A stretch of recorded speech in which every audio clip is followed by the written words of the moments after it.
దేవుని నామానికి స్తోత్రం కలుగుగాక. గట్టిగా హల్లెలూయా, హల్లెలూయా. ఈ సమయం ఇచ్చినటువంటి దేవునికి, కూడి వచ్చిన మీ అందరికీ కూడా నా హృదయపూర్వకమైన వందనాలండి. మరి బైబిల్ గ్రంథం తీసినట్టయితే దేవుని లేఖనాల నుంచి కొన్ని విషయాలు మనము ఈరోజు నుంచి జ్ఞాపకం చేసుకుందాం ప్రియులారా. అయితే వాక్యంలోకి వెళ్ళే ముందు రెండు మాటలు. అయితే లోకంలో ఏ మనిషి అయినా కృంగిపోతున్నప్పుడు, కృంగుదలకు గురవుతున్నప్పుడు ఆ వ్యక్తి తనలో తాను అనుకుంటాడు, నేను బలహీనుడని, నేను ఒక చేతకానివాడిని బాధపడుతున్నప్పుడు ఆ వ్యక్తికి ఏం చేయాలి? ప్రోత్సాహం అందించిన వాళ్ళు ఉంటే పర్వాలేదు, కానీ ఒకవేళ ప్రోత్సహించేవాళ్ళు లేకపోతే ఆ వ్యక్తిని ధైర్యపరిచేవారు ఎవరైనా లేకపోతే మరింత కృంగిపోవడానికి అవకాశం ఉంటుంది. దేని స్తోత్రం, హల్లెలూయా. మరింత కృంగిపోవడానికి అవకాశం ఉంటుంది. ఆ ప్రోత్సాహం ఎలా ఉండాలంటే, ఆ వ్యక్తిలో ఉన్న లోపాలు, బలహీనతలు, మైనస్ల గురించి మనం ప్రస్తావించకుండా ఆ వ్యక్తి యొక్క మంచి అలవాట్ల గురించి, ఆ వ్యక్తి చేసే మంచి పనుల గురించి, అతనిలో ఉన్న పాజిటివ్నెస్ ఏంటంటే మనం ఏం చేయాలి? బయటకు తీసే విధంగా మనం ఏం చేయాలి? మాట్లాడుతున్నప్పుడు ఒక తెలియని అతనిలో ఉన్న అభద్రతా భావం పోయి ఏం చేసి ధైర్యంగా మళ్ళీ తాను మనగలగడానికి, లోకంలో మనగలగడానికి ఏం చేస్తాడంటే తను ఏం చేసుకుంటాడు? సిద్ధపరచుకుంటాడు. దేని స్తోత్రం, హల్లెలూయా. ధైర్యం ధైర్యం కోల్పోయిన వ్యక్తి మళ్ళీ ధైర్యం కూడగట్టుకొని మళ్ళీ ఏం చేస్తాడు? తాను లోకంలో మనగలగడానికి కావాల్సిన ధైర్యాన్ని కూడగట్టుకుంటాడు. దేని స్తోత్రం, హల్లెలూయా. ఎన్ని కట్టుకోడా? ఒకసారి చెప్పండి. మనము కొంతమందిని ఇలాగ ప్రోత్సహించుతున్నప్పుడు, ప్రోత్సాహానికి ఎవరైనా సరే కొంతమందికి అలవాటైపోతుంటుంది. నీ అంతటోడు లేడంటేనే ముందుకు వెళ్తాడు, లేకపోతే వెళ్ళరు కొంతమంది. ఎంత చెప్పినా సరే నీ అంతటోడు లేడంటేనే ఎంతకాలం మనము నీ అంతటోడు లేడని చెప్తాం? ఎంతకాలం మనం పొగుడతాం? ఎంతకాలం మనం ప్రోత్సహిస్తాం? నువ్వు ఉన్న చోటు నుంచి లే అంటాడు. నువ్వు ఉన్న చోట్ల నుంచి లే అంటాడు. లేవన్నప్పుడు ఏం చేయాలి? లేగాలి కదా మనము. వెనకే బైబిల్ గ్రంథంలో 38 సంవత్సరాలు బట్టి బలహీనపరచబడినటువంటి ఒక మనుషుడు ఆ కోనేటి ఒడ్డున కూర్చున్నాడట. ఆ కోనేటిలో దేవదూత వచ్చి నీళ్లు కదిలించడం కలదట. ఎవడు ముందుగా దేవదూత వచ్చి నీళ్ళు కదిలించినప్పుడు ఎవడు ముందుగా దిగుతాడో వాడు ఎట్టి వ్యాధి గలవాడైనా సరే ఏమైపోతాడట? స్వస్థత పొందగూరుతాడనే విషయాన్ని ఎక్కడ చెప్తాడు? దేని స్తోత్రం, హల్లెలూయా. ఈ యేసు ప్రభు వారు ఆ 38 సంవత్సరాలు బట్టి పడి ఉన్న బలహీనపరచబడినటువంటి మనిషిని యొక్క స్థితిని చూసి దగ్గరికి సమీపించి నువ్వు స్వస్థపడగోరుచున్నావు అని అడుగుతాడు. అడిగినప్పుడు ఇతను ఏం చెప్పాలి? నేను స్వస్థపడగోరుచున్నానయ్యా అని చెప్పాలి కదా. అది చెప్పడు. ఏం చెప్తాడు? ఇదిగో దేవా, నేను దిగినంతలో ఇంకొకడు వచ్చి నాకన్నా ముందుగా దిగిపోతున్నాడు, అందుకనే నాకు స్వస్థత లేదు. 38 సంవత్సరాలు బట్టి నాకు ఎదుగు బదుగు లేని వాడికి ఎక్కడే ఉండిపోతున్నాను, ఈ స్థితిలో ఉండిపోతున్నాను అలా చెప్తున్నాడండి. మనం కూడా అంతే, ఉన్న చోట నుంచి లేగలేము. ఎవరైనా వచ్చి ప్రోత్సహించి లే అంటేనే కానీ లే అన్న ఒక్కొక్కరు లేగరు. దేని స్తోత్రం, హల్లెలూయా. నీ దేవుడు లే అంటున్నాడు. ఏమంటున్నాడు? లెమ్మంటున్నాడు. నువ్వు ఉన్న స్థితిలో నుంచి లే. మనం పాడైపోవడానికి గతించిన కాలం సరిపోయింది. ఈ సంవత్సరమైన లేచి నువ్వేం చేయాలి? ఉత్సాహంగా దేవుని కొరకు పనిచేసే పరిస్థితి కలిగిన వ్యక్తిగా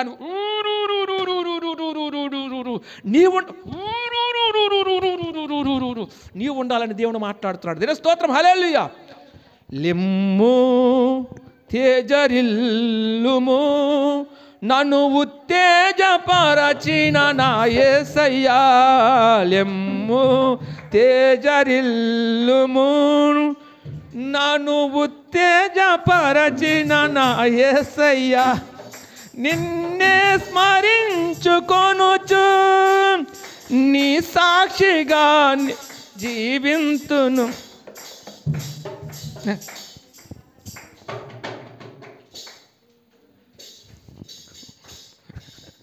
నిన్నే స్మరించుకొనుచు నీ సాక్షిగా ప్రకాశింతును. లిమ్ము తేజరిల్లుము అని నన్ను ఉత్తేజపరచిన నా యేసయ్యా. నిన్నే స్మరించుకొనుచు నీ సాక్షిగా ప్రకాశించుచు రాజాది రాజువని ప్రభువుల ప్రభువని నిన్ను వేణోల ప్రకటించెదా లెమ్ము తేజరిల్లుము అని నన్ను ఉత్తేజపరచిన నా యేసయ్యా. హల్లెలూయా.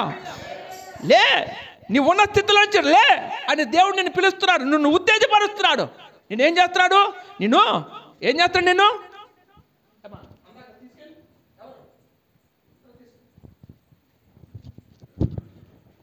ఉత్తేజ పరుస్తున్నాడండి.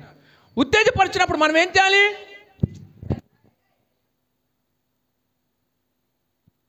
ఉత్తేజపరిచినప్పుడు ఏం చేయాలి? మనము ఉన్న స్థితిలోంచి లేగడానికి మన వంతు ప్రయత్నము చేయగలిగే స్థితిలో ఉండాలి. దేవుని స్తోత్రం. హల్లెలూయా, హల్లెలూయా. మనం లేకపోతే ఏమవుతావు? మన బ్రతుకులు మారవు.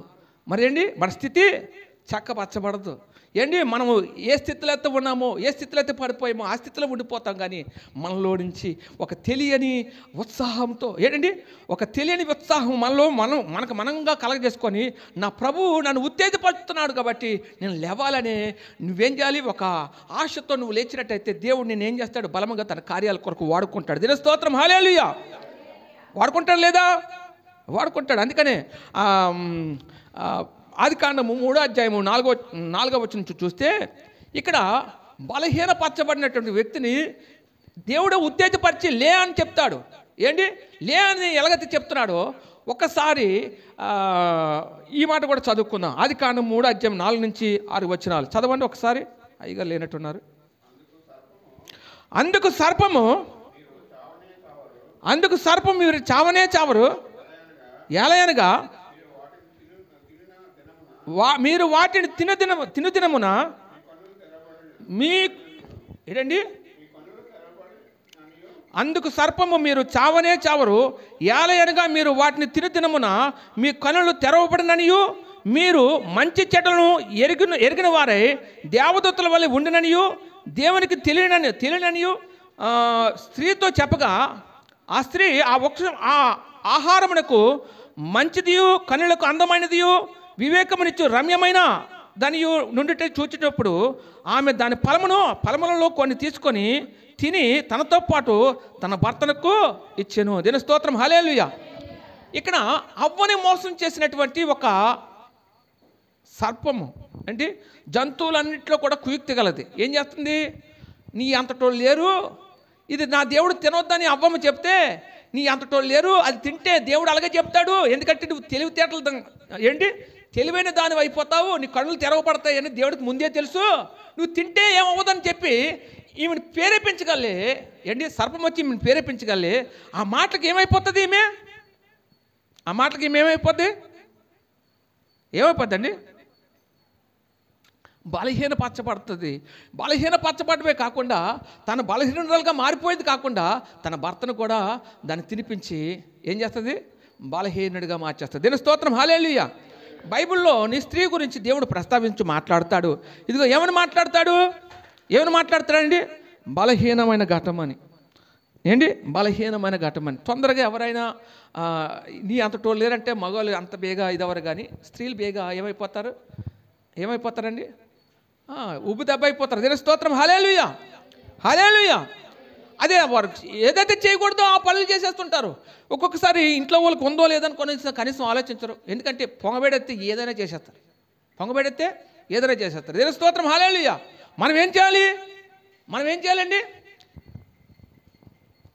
ఎవరు ఏది చెప్పినా సరే జాగ్రత్తగా ఆలోచించి అందులో మంచి అంతో చెడంతో కనీసం వివేకం కలిగి ఆలోచించి మనం ఏం చేయాలి? స్టెప్ వేయాలి. దేవుని స్తోత్రం. హల్లెలూయా. ఏంటి ఈ మాట గురించి ఈ రోజున సబ్జెక్ట్ ఏంటంటే లోకాసు వార్త 6వ అధ్యాయము 26వ వచనం చదువుతున్నట్టయితే మనుషులందరూ మిమ్మల్ని కొనియాడినప్పుడు మీకు శ్రమ అంటాడు. దేవుని స్తోత్రం. హల్లెలూయా. ఏంటి? మనుషులందరూ మిమ్మల్ని కొనియాడినప్పుడు మీకు శ్రమ, వారి పితరులు అబద్ధ ప్రవక్తలకు అలాగే చేసిరి అంటాడు. దేవుని స్తోత్రం. హల్లెలూయా. ఏంటి ఇక్కడ ఏం చెప్తున్నాడు?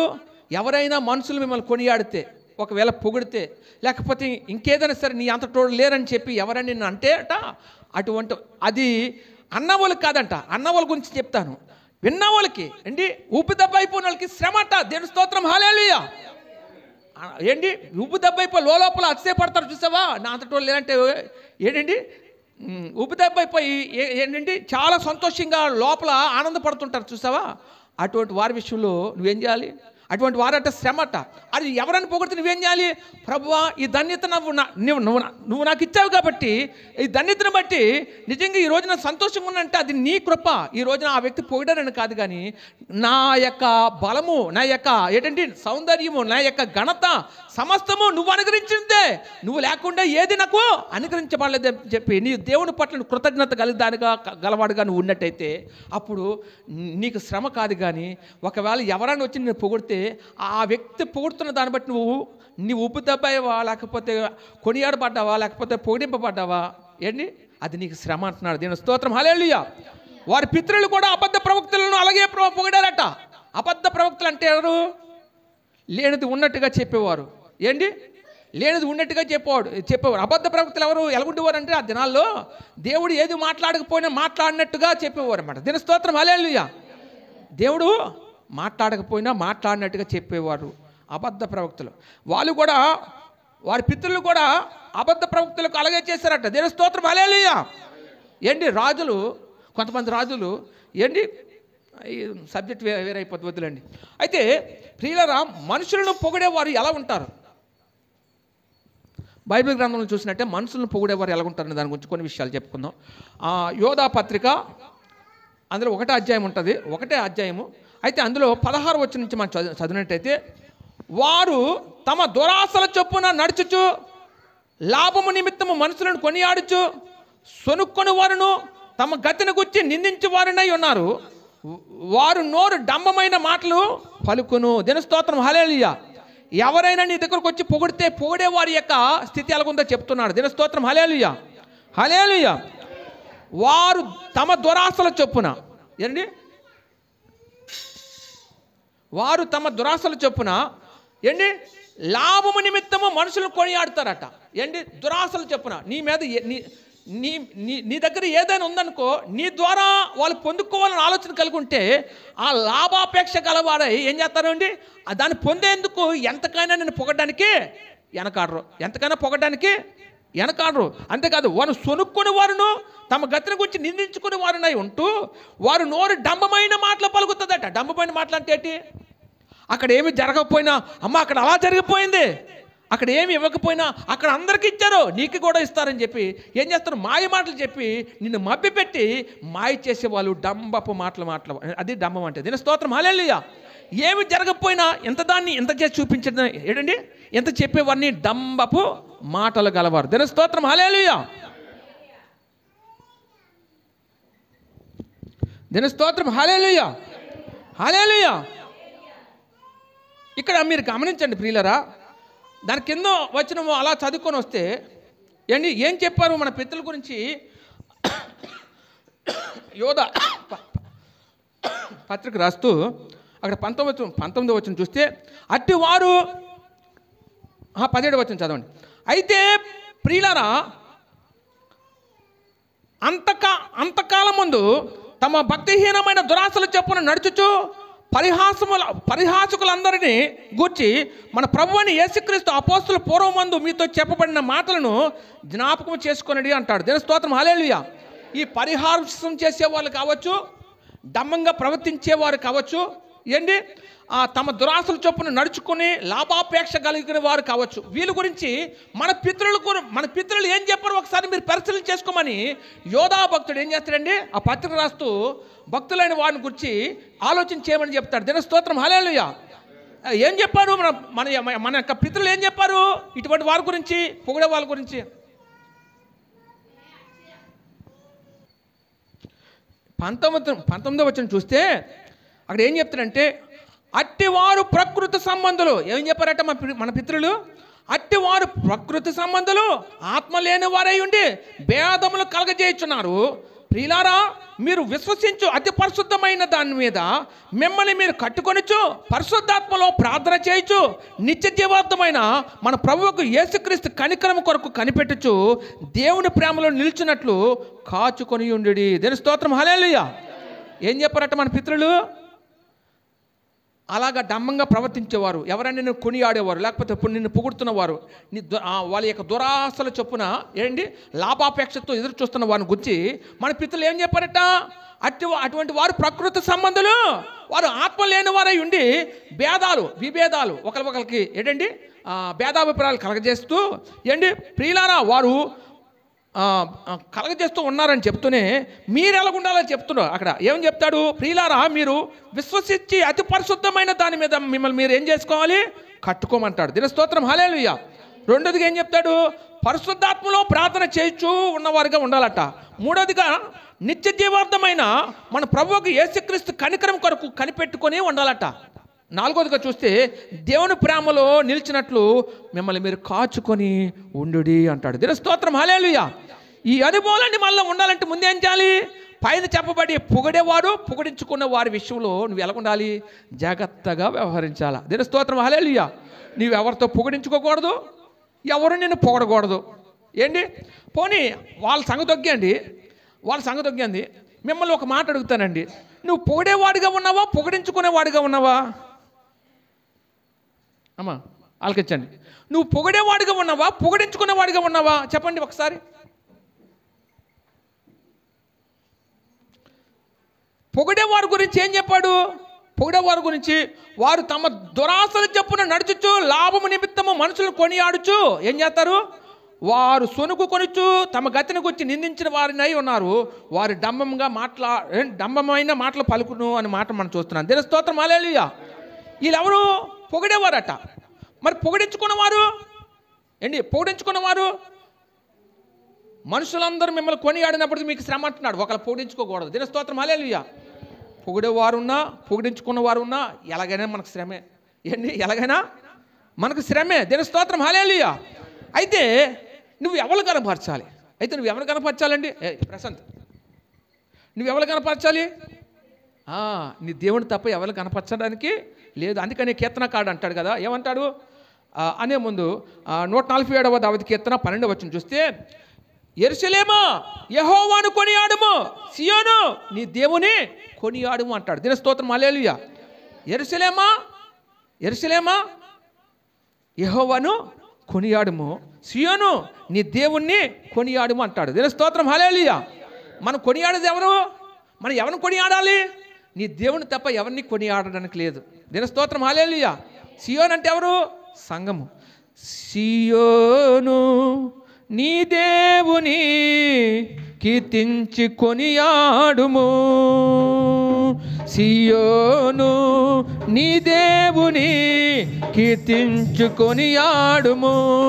శ్రీ యేసు రాజుని ప్రియ సంగమా స్తోత్రించి పూజించుము.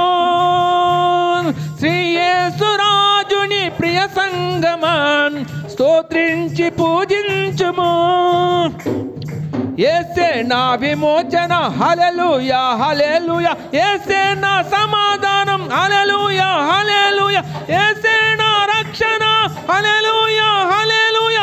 యేసే నా రాజు, హల్లెలూయా హల్లెలూయా. సియోను నీ దేవుని కీర్తించి కొనియాడుము. ఆమేన్.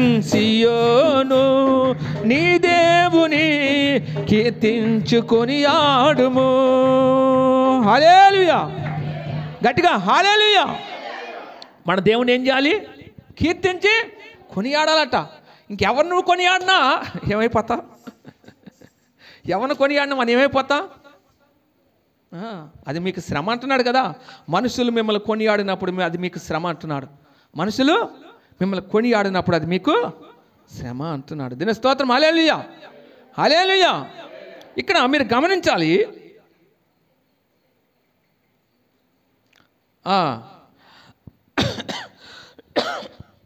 దావీదు అంటాడు కదా, ఏమంటాడు? దావీదు కూడా పాడతాడు కదా అక్కడ కీర్తనకారుడు. ఏమని? నా ప్రాణమా, నా అంతరంగమా, నాలో ఉన్న సమస్తమా యెహోవా చేసిన ఉపకారాలను దేన్ని నువ్వు మరవద్దు అంటాడు కదా. అనలేదా? ఏంటి మొన్న చెప్పాను ఈ మాట ఏంటి, నా ప్రాణమా నా అంతరంగంలో సమస్తమా, తన ప్రాణాన్ని సముదాయించుకుంటూ మాట్లాడతాడు. నా ప్రాణమా నా అంతరంగమా నాలో నీవున్నా నా సమస్తమా, యెహోవా చేసిన ఉపకారములలో దేనిని మరువక కొనియాడుమా, యెహోవా చేసిన ఉపకారములలో దేనిని మరువక కొనియాడుమా. నా ప్రాణమా నా అంతరంగమా నాలో నీవున్నా నా సమస్తమా. దేని స్తోత్రం. హల్లెలూయా హల్లెలూయా. ఏంటి, యెహోవా చేసిన ఉపకారాలు ఏం చేయకూడదు, నువ్వు మర్చిపోకూడదు. వాటిని తలపోసుకుంటూ నీ దేవుని బట్టి నువ్వు ధైర్యంగా ఉంటూ ఏం చేయాలి, ఆయన బట్టే ఆయన్నే కొనియాడుతూ నువ్వు ముందుకు సాగిపోవాలా. దీని స్తోత్రం. హల్లెలూయా. ఆత్మీయంగా నువ్వు ముందుకు సాగిపోయే బిడ్డగా ఉండాలా అండి. ఆత్మీయంగా నువ్వు ముందుకు సాగిపోయే బిడ్డగా ఉండాలా. నీ దేవుని తప్ప ఎవరిని కొనియాడకూడదు, నీ దేవుని తప్ప ఎవరిని కొనియాడకూడదు. దీని స్తోత్రం. హల్లెలూయా. ఏంటి, ఇక్కడ నాకు చాలామంది స్త్రీలు నాకు మంచి భర్త వచ్చాడని సంతోషిస్తారు, లేకపోతే భార్యలు భర్తలు నాకు మంచి భార్య వచ్చాడని సంతోషిస్తారు. ఏంటి, నువ్వు సంతోషించే లోపే ఆ వ్యక్తి యొక్క నిజ స్వరూపాన్ని ఏం చేస్తాడు, 3 రోజుల తర్వాతే బయట పెట్టేస్తాడు దేవుడు. ఏంటి, ఎవరిని బట్టి నువ్వేం చేయకూడదు, అతిశయపడకూడదు, ఎవరిని బట్టి నువ్వు గర్వపడకూడదు. ఎలా అతిశయపడాలి, ఇటువంటి భర్తను ఇచ్చినటువంటి నా దేవుణ్ణి, నీ దేవుణ్ణి ఏం చేయాలి, కొనియాడాలి. దీని స్తోత్రం. హల్లెలూయా. ఇప్పుడు నా దగ్గర ఇది చాలా విలువైందండి, ఇది చాలా విలువైంది, ఇది నాకు ఇచ్చాడండి. ఇది ఎవరి దగ్గర లేదు, నాకే వచ్చింది, నా దగ్గర ఉందని చెప్పి దీన్ని బట్టి నువ్వేం చేయకూడదు, గర్వపడకూడదు, అతిశయపడకూడదు, గర్వపడకూడదు, అతిశయపడకూడదు. ఇది నాకు ఇచ్చినటువంటి దేవుని ఎడలా నువ్వు వెలగొండాలి. నీ దేవుని ఎడలా కృతజ్ఞత కలిగిన వాడి వాళ్ళే నువ్వు కాపాడాలి. దేని స్తోత్రం. హల్లెలూయా. అప్పుడు ఈ వస్తువు ఎక్కువ కాలం మారడానికి అవకాశం ఉంటుంది. లేకపోతే దీన్ని బట్టి నువ్వు అతిశయపడ్డావా, ఇది కొద్ది రోజుల్లోనే దీని రూపురేఖలు కూడా మారిపోతుంది, ఇది వాడుకోవడానికి అవకాశం లేకుండా పోతుంది. దీని స్తోత్రం. హల్లెలూయా హల్లెలూయా. దీన్ని బట్టి నువ్వు అర్థం చేసుకోవాలి, యెహోవా చేసిన ఉపకారములలో దేనిని మరువక కొనియాడుమా. తన ప్రాణంతో దావీదు చెప్పుకున్నట్టుగా, తన అంతరాత్మతో దావీదు చెప్పుకున్నట్టుగా నువ్వు ఎవరు బట్టి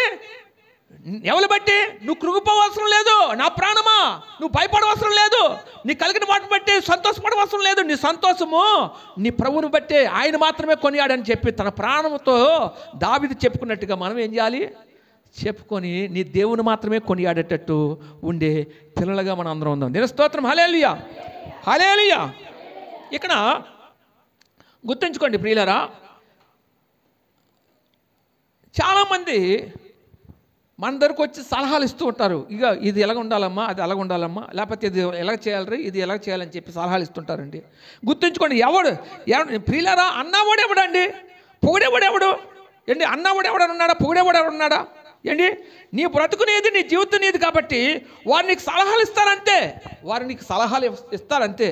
ఎందుకు ఇస్తారు, వారెవరు సలహాలు ఇచ్చేవాళ్ళు ఎవరు కూడా నీకు పెట్టరు, సలహాలు ఇచ్చేవాళ్ళు ఎవరు నీకు పెట్టరు, నీకేమీ ఎవరు. అయినా వాళ్ళ సలహాలు తీసుకుంటా అంటావా. ఒక్క మాట చెప్తాను చూడండి, ఒక మాట చెప్తాను.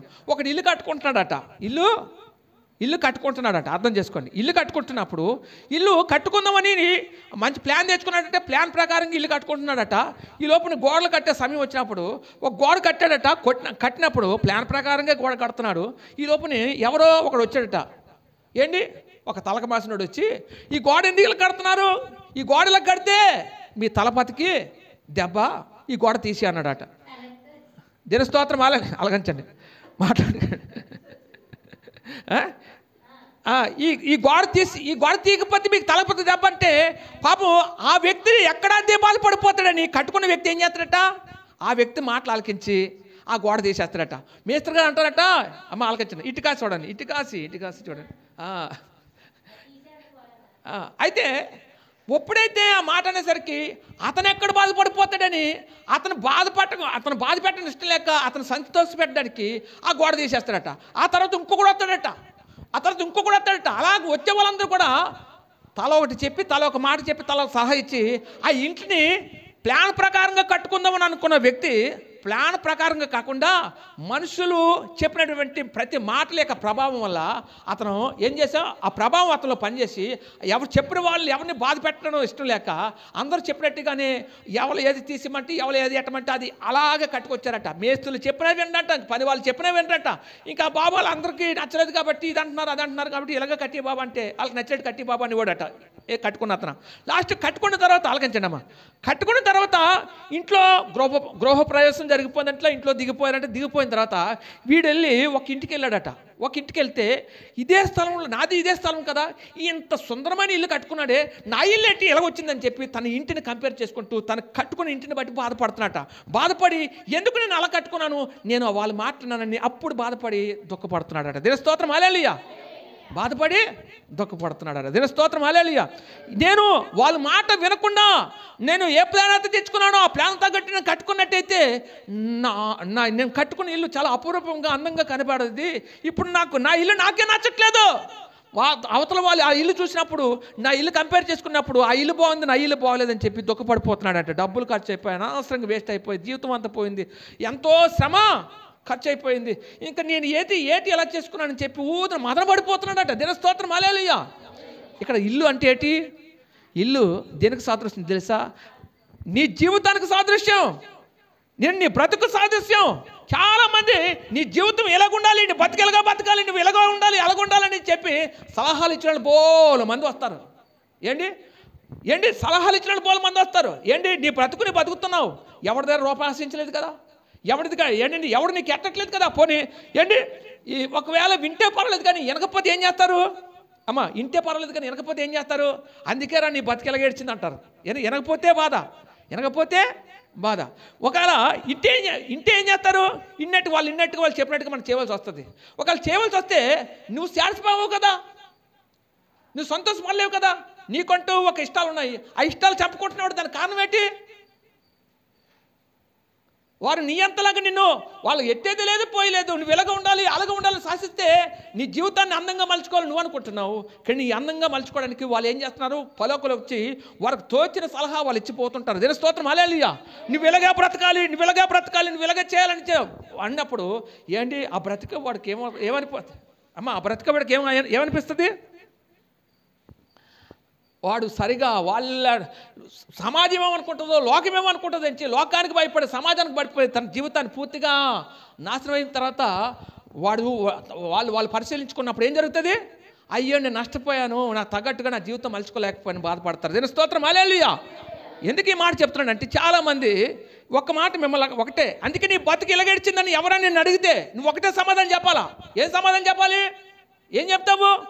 ఏంటి నా కష్టకాలంలో ఎప్పుడైనా నువ్వు వచ్చి నన్ను ఆదుకున్నావా? ఎప్పుడైనా నువ్వు నాకు సహాయం చేసావా? నేను మంచాన పడినప్పుడు నన్ను పరామర్శించావా? నా బ్రతుకు బాగులేనప్పుడు నా బతుకును చక్కదిద్దడానికి ఎప్పుడైనా ముందుకు వచ్చావా?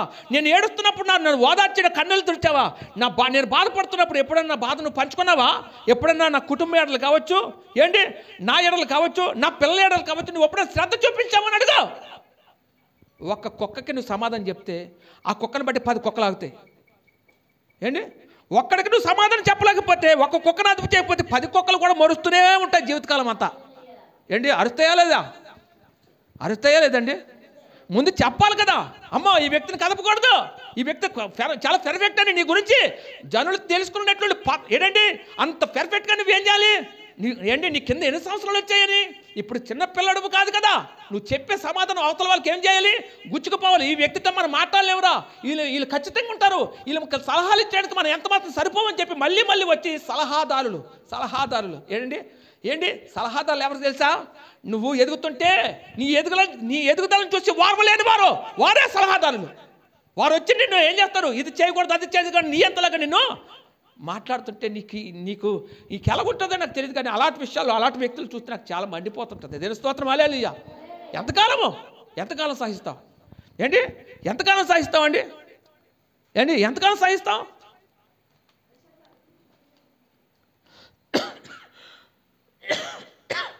అమ్మా దేవుని వాక్యం అర్థమవుతుందా లేదా చెప్పండి. అయితే మనం ఏం చేయాలండి? ఎవరు సంతోష పెట్టాలి? దేవుని సంతోష పెట్టాలి కదా. అయితే ఒక మాట చెప్తాను చూడండి. అయితే యోహాను సువార్త 12:43 చూస్తే ఎటుంది? వారు దేవుని మెప్పు కంటే మనుషుల మెప్పును ఎక్కువగా అపేక్షించరంటాడు. ఏమంటాడు? దేవుని మెప్పు కంటే. ఇటుక చూడండి అమ్మా సంతోషం మనను బట్టి కాదు, దేవుని బట్టి చూడండి. ఇటుకాసి ఏంటి వారు దేవుని మెప్పు కంటే మనుషుల మెప్పుకు ఎక్కువగా అపేక్షించరు అంటాడు. అంటే మనుషుల మెప్పు కోసం ఏం చేస్తున్నారు? కొంతమంది ఏమైపోతారు? మనుషుల మెప్పు కోసమే పాకులాడతారు. దీని స్తోత్రం హల్లెలూయా.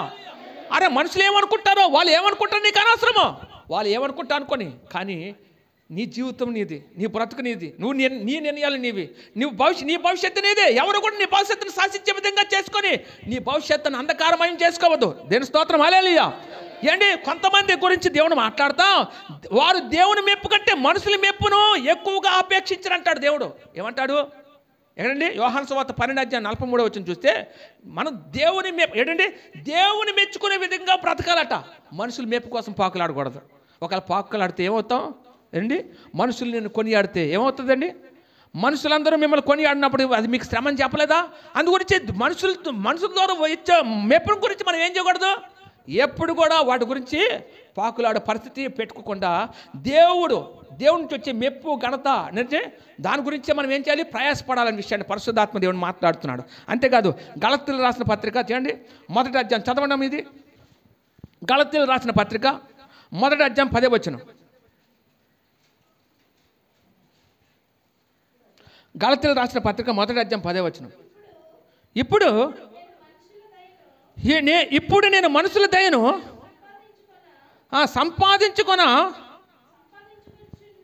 చాలండి. ఇప్పుడు నేను మనుషుల దయను సంపాదించుకొని చూచుచున్నానా, దేవుని దయను సంపాదించుకొని చూచుచున్నానా?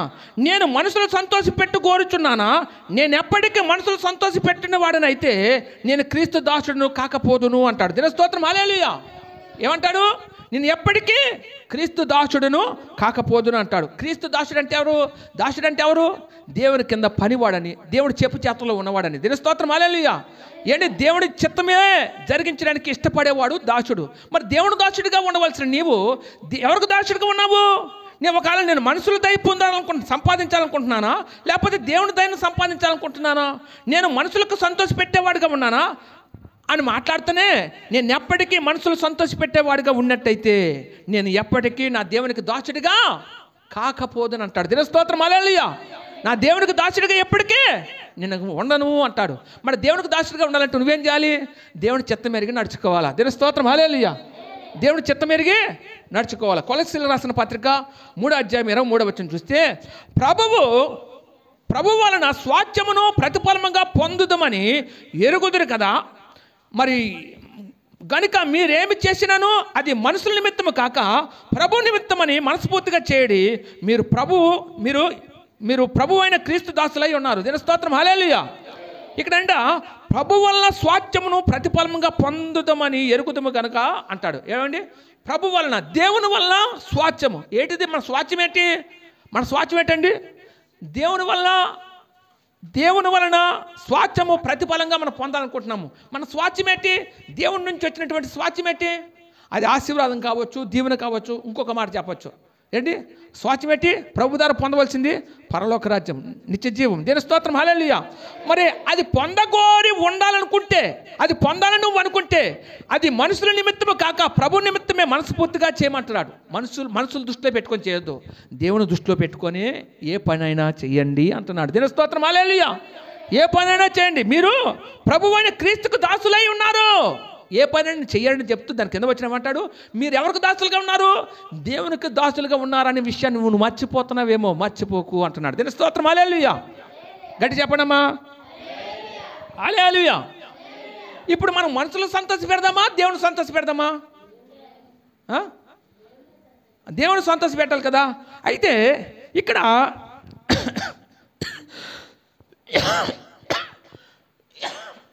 దేవుణ్ణి ఎందుకు సంతోష పెట్టాలి?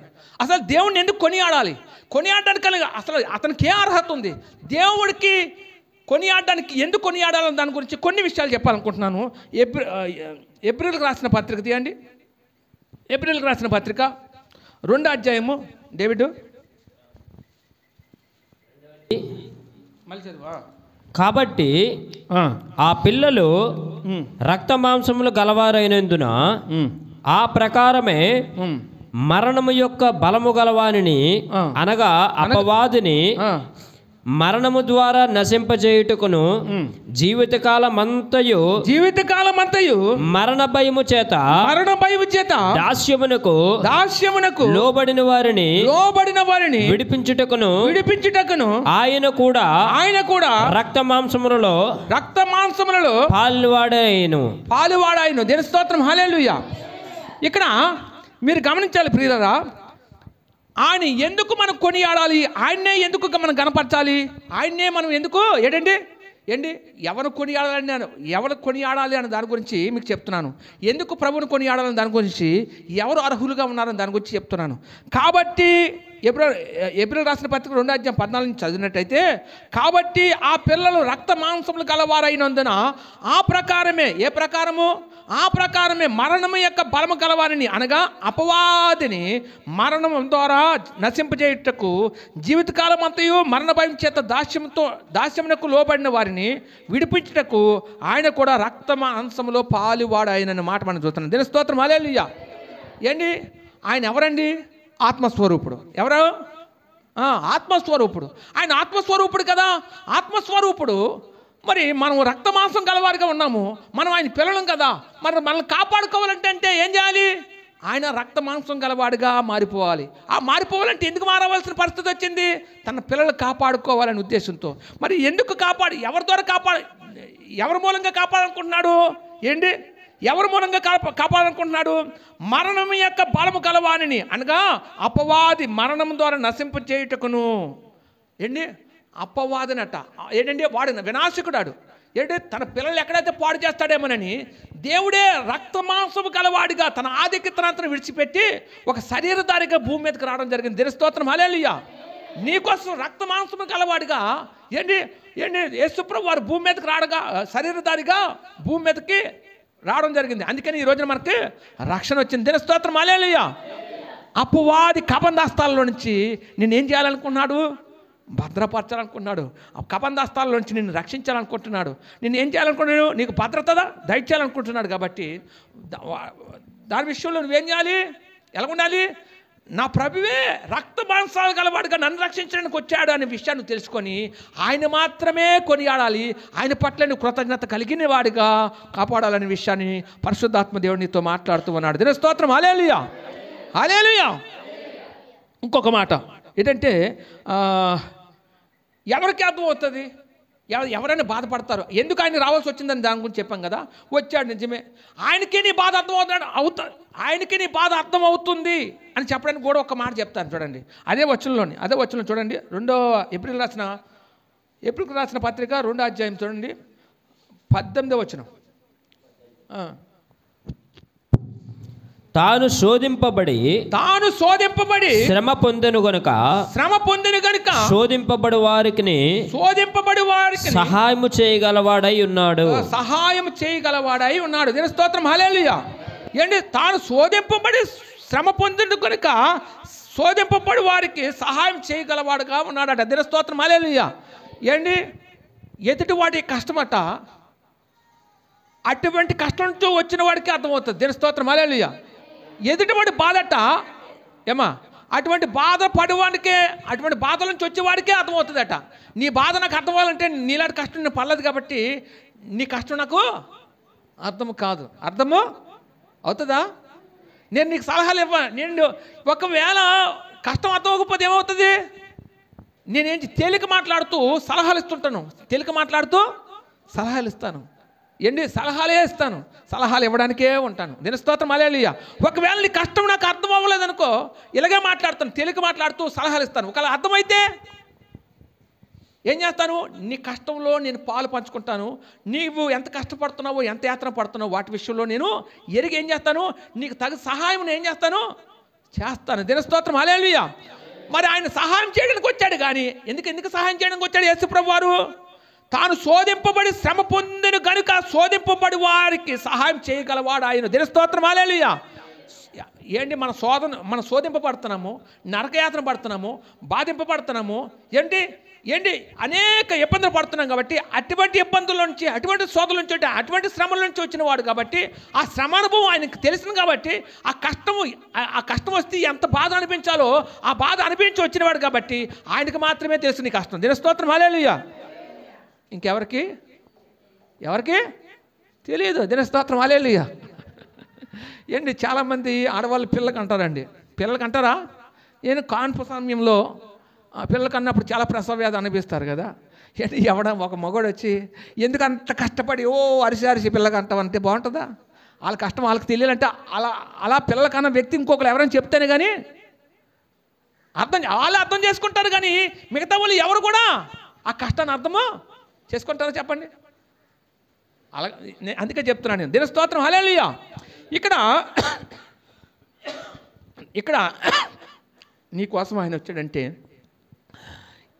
ఇది దేవుని ప్రేమలో ఉన్న ఆంతర్యం అని నువ్వేం చేయాలి? ప్రతి ఒక్కరు తెలుసుకోవాలండి. అలా తెలుసుకున్నప్పుడు ఆయన మాత్రం నువ్వేం చేయవు? ఆయన ఏం చేయవు? నువ్వు ఆయన కొనియాడక ఉండలేవు. నిత్యము కొనియాడుతూ ఆయన పట్ల కృతజ్ఞత కలిగిన వాడిగా ఉంటావు అనే విషయాన్ని పరిశుద్ధాత్మ దేవుడు నీతో మాట్లాడుతున్నాడు. దీని స్తోత్రం హల్లెలూయా. హల్లెలూయా.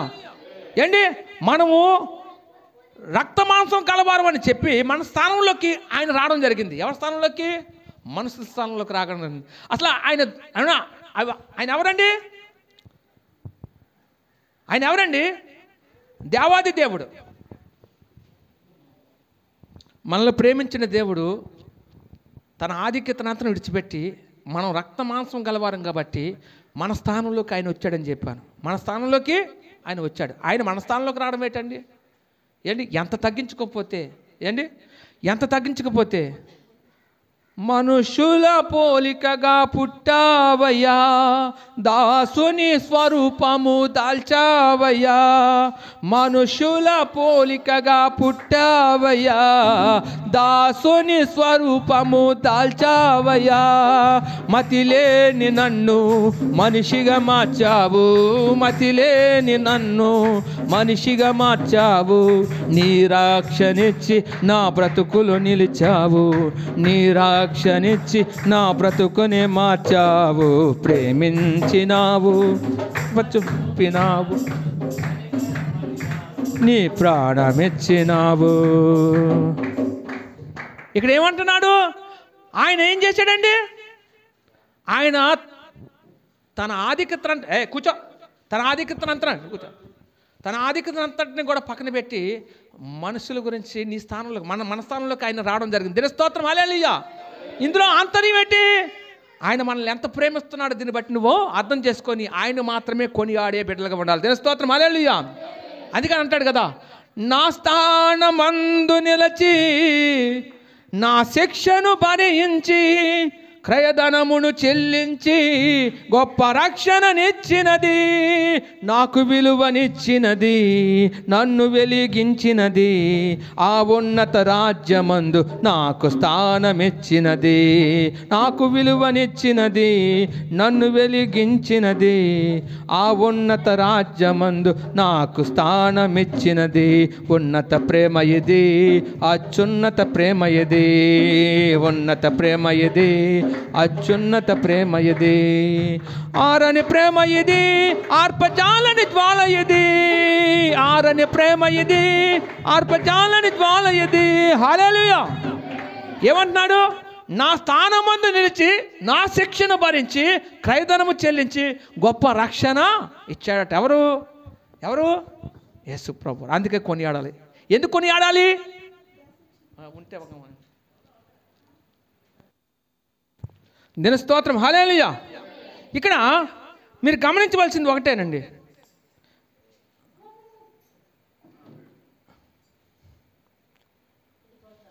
ప్రియమైన వాళ్ళారా, ఇక్కడ మనం గమనించవలసింది ఒకటే. మన స్థానంలోనికి ఆయన వచ్చాడంటే దాన్ని బట్టి మనం ఏం చేయాలి? దేవుని మాత్రమే కొనియాడాలి తప్ప ఇంకెవరిని కొనియాడకూడదు అనే విషయాన్ని నువ్వు తెలుసుకోవాలి. దీని స్తోత్రం హల్లెలూయా. ఎందుకంటే ఆయన రక్త మాంసం గలవాడుగా మారిపోయాడు. ఆయన ఆత్మస్వరూపుడు కదా. ఆత్మస్వరూపుడుగా కాకుండా రక్త మాంసం గలవాడుగా నీ కోసం నా కోసం తన ప్రాణాన్ని అర్పించినటువంటి వ్యక్తి పట్ల నువ్వేం చేయాలండి? కృతజ్ఞత కలిగిన వాడిగా ఉండాలి. అందుకనే చాలామంది చాలాసార్లు ఏం చేస్తున్నారు తెలుసా, ఎవరెవరో ఏదో చేస్తుంటే వాడు చేసే ప్రతి పొగడ్తలకి లొంగిపోయి వాళ్ళకి వంత పాడుతూ ఉన్నారు. దినస్తోత్రం హల్లెలూయా. ఏంటి నేను కరోనా వచ్చిన తర్వాత నేను వచ్చిన దగ్గర నుంచి ఈ మాధ్యమాల్లో ఉన్నటువంటి కొన్ని విషయాలు నాకెందుకో కొద్దిగా ఇబ్బందికరంగా అడల్ట్ కంటెంట్ అంతా వచ్చేస్తుంటే అది చూసి కొద్దిగా ఇబ్బంది పడి ఆవిడ జోలికి పోలేదు. దగ్గర నేను నా అకౌంట్లో అయితే ఫేస్బుక్ అయితే నేను కనీసం అప్పటి నుంచి ఇప్పటి వరకు మొన్న యాక్టివ్ అయ్యానండి మళ్ళీని. ఎందుకంటే యూట్యూబ్లో పెడుతున్నాను కదా, ఇంకా అందరూ కూడా పెడదామని మన రీసెంట్గా ఫేస్బుక్లో కూడా మరి పెట్టడానికి నేను రెడీ అయ్యి ఫేస్బుక్లో పెడుతున్నాను కొద్దిగా ఈ మధ్య కాలంలోనే. అది కూడా ఎప్పుడు కాదు, మహా అయితే ఒక 6 నెలలు అవుతుందేమో, 6 నెలలు 7 నెలలు అవుతుంది అంతే.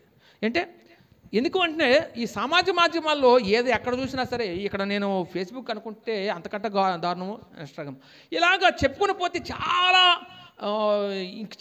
వాటిలో చాలా విషయాల్లో ఏంటండి చాలా లోకమంతా ఏంటి అపవిత్రత అయిపోతుంది. పరిశుద్ధంగా కట్టుకుందాం అంటే ఎక్కడ పరిశుద్ధత లేదు. దినస్తోత్రం హల్లెలూయా. కానీ మనం ఎలా ఉండాలి, ఈ లోకానికి వేరే జీవిస్తూ మన పరిశుద్ధతను కాపాడుకోవడానికి మన ప్రయత్నం చేస్తూ ఉండాలి. దినస్తోత్రం హల్లెలూయా. అందుకంటాడు కదా, ఏమంటున్నాడు, మనం ఎవరిని కొనియాడాలి అని దాని గురించి చెప్తా. ఏంటి, సియోను నీ దేవుణ్ణి కొనియాడమంటాడు. ఏంటి, అందుకని యెరూషలేమా యెహోవాని కొనియాడము, సియోను దేవుని కొనియాడమని చెప్తాడు. అంతేకాదు ఇంకొక మాట చెప్పి ఇక్కడ కొలస్సీలకు రాసిన పత్రిక 3:23 ఇందాక చదువుకున్నాం అనుకో, ప్రభు వలన స్వాస్థ్యము ప్రతిఫలంగా పొందుతామని ఎరుగుదురు కనుక మీరేమి చేసినాను అది మనుషుల నిమిత్తము కాక ప్రభు నిమిత్తము మనస్ఫూర్తిగా చేయండి, మీరు ప్రభు అయిన క్రీస్తుకు దాసులై ఉన్నారని ఈ విషయాన్ని మీరు తెలుసుకోమంటాడు. మనం ఎవరు చేయాలి, దేవుని దృష్టిలో పెట్టుకొని, దేవునికి మాత్రమే కొనియాడేటట్టు దేవుని దృష్టిలో పెట్టుకొని ఏంటండి మనస్ఫూర్తిగా దేవుని దాసులను ఉన్నామని వెరిగి ఆయనకు తగినట్టుగా మనం బ్రతకాలని విషయాన్ని ఇక్కడ పరిశుద్ధాత్మ దేవునితో మాట్లాడుతున్నాడు.